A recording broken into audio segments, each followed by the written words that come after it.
કાન્હો આપણી સામે જોતો પણ નથી. આપણે સૌ પણ તો અહીંયા છીએ. કાન્હો ત્યાં કેમ જોઈ રહ્યો છે? કન્હૈયા, અહીંયા જુઓ, રાધા પણ અમારી સાથે છે.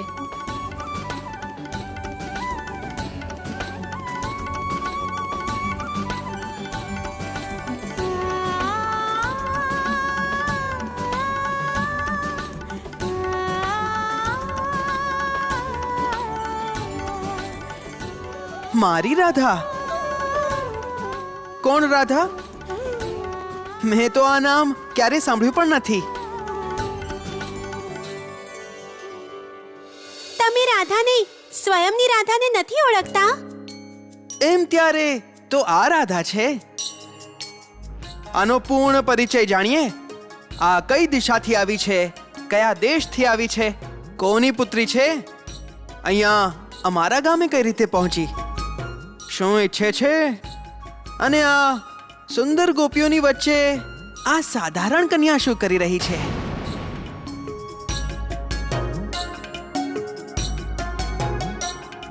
ગોપીઓ, જરા મને જણાવો કે આ કોણ છે અને ક્યાંથી આવ્યો છે? અને ગોકુળમાં શું કરી રહ્યો છે? ગોકુળનો છોરો છું. ગ્વાળ બાળ છું. હું પણ ગોવાળન છું. અધિક સમયે ઘરમાં જ વિતાવું છું. કેમ, સાંભળ્યું છે કોઈ ગોકુળનો ગ્વાળ ગલી ગલીમાં માખણ ચોરે છે એમ ત્યારે, અને ગોપીઓને હેરાન કરે છે.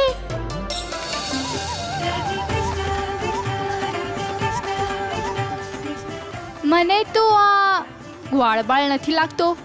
એ છોરી, મારો પરિચય નહીં પૂછ. જે જેટલું અધિક મારા વિશે જાણે છે એટલા જ ગૂંચવાતા જાય છે, મારાથી દૂર થઈ જાય છે. અને જે લોકો જેટલું મારા વિશેમાં ઓછું જાણે છે એટલા જ મારા અધિક નિકટ રહે છે. મેં સાંભળ્યું છે કે યશોદા મૈયાનો એક છોરો છે જે મલાઈ માખણ ચોરવા માટે પ્રસિદ્ધ છે. આ ક્યાંક એ જ ચોર તો નથી?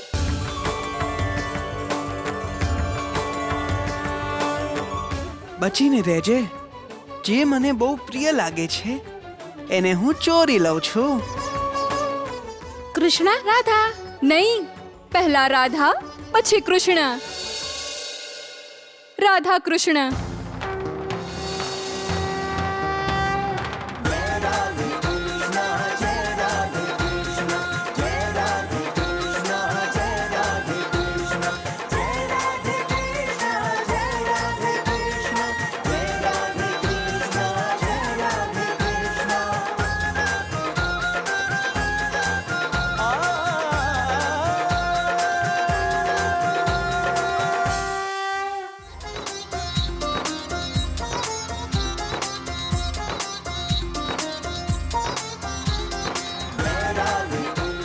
અરે ત્યાં જુઓ, રાધા આવી.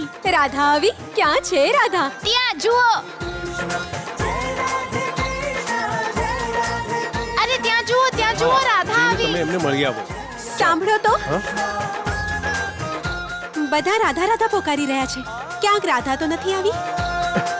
તમે પણ નહીં યશોદા. રાધા અહીંયા ક્યાંથી આવે?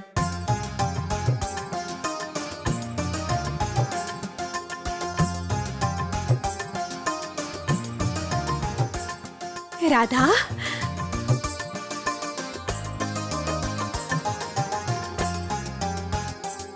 રાધા? રાધા, તું એકલી જ આવી છે?